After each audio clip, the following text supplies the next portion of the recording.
¿Qué son los síndromes autoinflamatorios?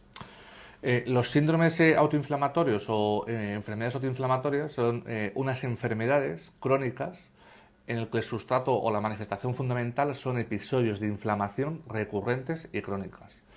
Es decir, la inflamación, que todo el mundo sabemos lo que es, hemos tenido golpes, nos inflama un daño, un golpe que hemos tenido, un traumatismo, es la primera línea de defensa que tenemos, porque haber inflamación hace que se atraiga a esa zona donde ha habido un daño mecanismos del sistema defensivo para defendernos de cualquier noxa. En el caso de los pacientes que han tenido o que tienen una enfermedad autoinflamatoria, esta inflamación aparece sin que realmente haya ninguna causa que a priori deba favorecer esa inflamación. Es decir, no hay ni un tumor, ni un traumatismo, ninguna infección y tampoco, y esto es una cosa importante, ninguna enfermedad autoinmune. Enfermedades con las que a veces se confunden. Tienen, aunque las dos afectan al sistema inmunológico, lo hacen en esferas totalmente diferentes. Son enfermedades, la mayoría de ellas, hereditarias, aunque después hablaremos de alguna que no tiene un patrón de herencia conocido y que realmente hoy en día no tienen una clara cura definitiva, sino que lo que hacemos es dar medicación para evitar esa inflamación recurrente. Porque lo malo de la inflamación recurrente no solamente es que durante los días que tiene el brote el paciente pues está molesto, le duelen las articulaciones, la tripa, se le inflaman los ojos, se puede inflamar cualquier parte de su organismo, porque decimos que en el fondo estas enfermedades son enfermedades que llamamos sistémicas. Sistémicas significa que pueden afectar a cualquier órgano del cuerpo. Lo malo no solamente, como digo, es ese episodio de inflamación que es molesto para el paciente, sino también que las inflamaciones recurrentes van dejando secuelas, daños, cicatrices, y a veces puede aparecer disfunción de órganos, bien por estas cicatrices de manera directa o bien por una complicación, que es la complicación más grave de estas enfermedades, que es la amiloidosis. ¿Qué es la FMC? Dentro de los síndromes autoinflamatorios realmente hay muchas enfermedades. La más frecuente de ellas es la FMF o fiebre mediterránea familiar. Eh, como bien dice las siglas, es un cuadro de fiebre, sobre todo, pero también de dolores articulares, sobre todo de dolor abdominal, de inflamación del peritoneo, sin que haya realmente una infección subyacente, y que es más frecuente, por eso tiene este nombre de Mediterránea, en el arco mediterráneo, en la zona desde Armenia, Turquía, pero también en la zona de España, Italia y el Magreb. Aunque también esto se puede describir en pacientes fuera de esta área. Y tiene un patrón de herencia familiar, como bien dices.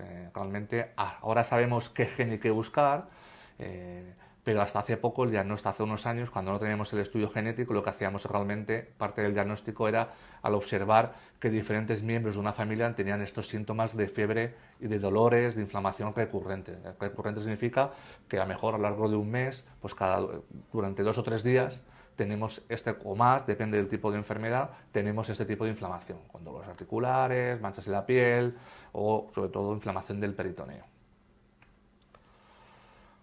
¿Y el síndrome CAPS?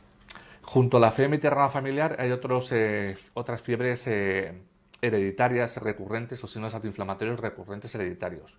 Los tres más frecuentes o más que conocemos son el CAPS, que es lo que se llama síndrome de fiebre periódica asociado a criopirinopatías. Esto es una proteína, la criopirinopatía.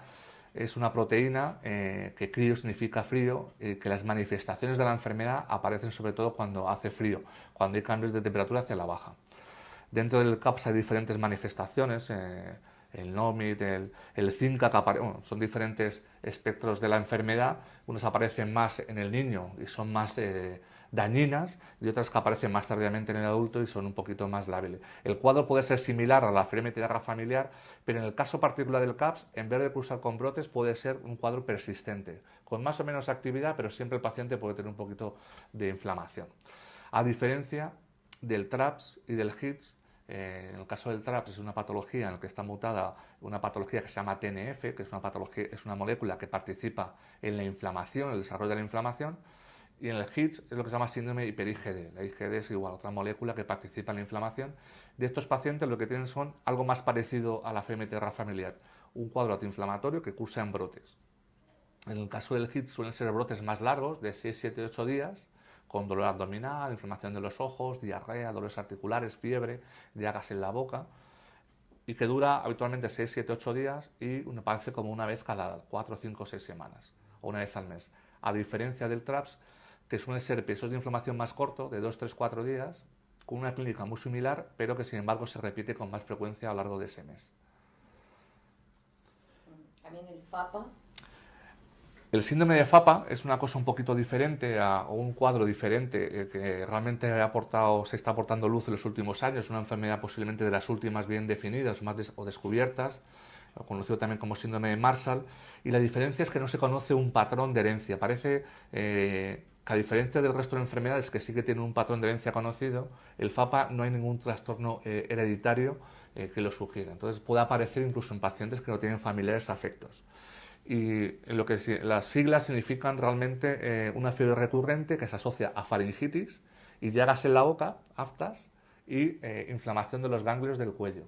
Muchas veces estos pacientes, y que esto recurre mensualmente con mucha frecuencia, muchas veces estos pacientes van a los diversos servicios asistenciales médicos y son diagnosticados de faringitis bacteriana o vírica y se les manda antibióticos o antiinflamatorios que realmente no curan el proceso y no limitan ese daño que la inflamación crónica produce, porque en el fondo no está producido ni por una bacteria ni por un virus, a pesar de que el cuadro pueda remediar a esas infecciones.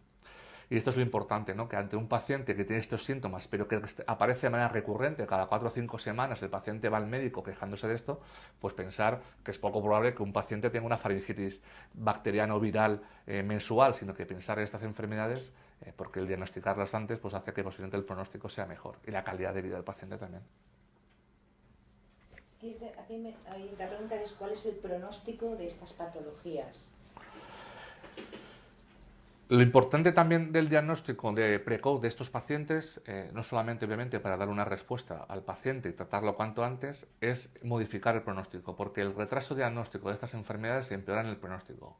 Primero, porque cuando más retrasemos el diagnóstico, más posibilidad de que haya daño en los tejidos, en los órganos, y segundo, de que aparezca esa complicación tan grave que no nos gusta ver, que es la amiloidosis. La amiloidosis es un acúmulo de proteínas, que son unas proteínas que son secuelas del proceso inflamatorio, que es como una basura, un detritus de la inflamación. En todo acto de guerra siempre queda pues una basura, pues ese mecanismo inflamatorio de defensa pues acaba produciendo unos desechos celulares proteicos que al final, como no sabemos dónde meterlos ni dónde echarlos, pues se van acumulando en los tejidos, en el hígado, el corazón, en el sistema nervioso y por tanto van a dañar esos tejidos y van a hacer que disfuncionen. Lo cual, que disfuncionen estos órganos pues es una cosa muy grave porque va a producir, pues, dependiendo de dónde se localiza, o alteración de los nervios, del corazón, del riñón o del hígado. Y eso es lo importante por lo cual diagnosticar antes a los pacientes, para evitar estas complicaciones. Si el diagnóstico se hace precoz, y más en los últimos años, hay un vendaval realmente de conocimientos y las estrategias terapéuticas están ya bastante establecidas y por tanto el pronóstico debe ser bueno. Sí que es verdad que como hoy en día son enfermedades a priori incurables, pues el tratamiento es un tratamiento que se prevé que sea largo, pero un tratamiento que permite llevar una calidad de vida aceptable y hacer los planes, la vida que uno debiera haber hecho o planificado fuera de la enfermedad. Además,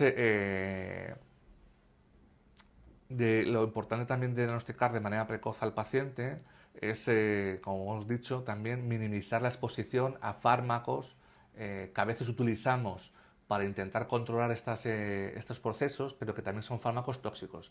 Y a veces una de estas enfermedades se confunden porque tienen síntomas parecidos a otras enfermedades y damos corticoides o inmunosupresores, que obviamente el paciente que los necesita, el riesgo de tomar estos medicamentos es asumible, pero estos pacientes que a veces estos fármacos no son suficientemente eficaces, pues en el fondo estamos exponiéndole al paciente fármacos tóxicos que realmente debieran evitar su uso.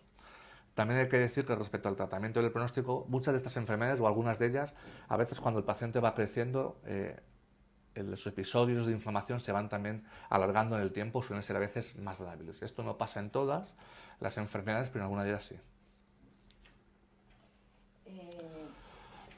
¿Quién lleva a estos pacientes? ¿Internistas o reumatólogos? Respecto a qué médicos deben llevar a esos pacientes, lo importante muchas veces no es qué especialidad tienen o dónde trabajamos, sino sean médicos, uno, que tengan la capacidad de realmente abordar a estos pacientes y darles un diagnóstico y un tratamiento lo más rápido y eficiente posible, sean inmunólogos, dermatólogos, que también muchas veces están implicados en el seguimiento de estas enfermedades, porque muchas manifestaciones son cutáneas, o internistas o reumatólogos. Muchas enfermedades, como también se vertebran a las manifestaciones iniciales, o las más molestas son dolores articulares, muchas veces van al reumatólogo y es por ahí por donde se empiezan, pero muchas veces también es la fiebre y lo importante es realmente transmitirle al espectro médico en general que conozcan estas enfermedades, que se diagnostiquen lo antes posible y que ya se puedan remitir a centros más o menos especializados que puedan un tratamiento específico, pues en un sitio sea un internista o un reumatólogo. Y en este sentido también es importante cada vez más contar con los médicos de atención primaria, porque al fin y al cabo cuando el médico más cercano al paciente en nuestra estructuración del sistema sanitario que tenemos es el médico de atención primaria. Y por tanto que los médicos de atención primaria, aun asumiendo que es una enfermedad rara, que conozcan la existencia de estas enfermedades va a ayudar a estos diagnósticos precoces a enfocar el caso, a mejor no tener las herramientas definitivas para diagnosticarlo, pero sí para que piense en ellas y nos la puedan remitir a las consultas donde más o menos se manejan y se abordan a estos pacientes para acabar de definir el proceso.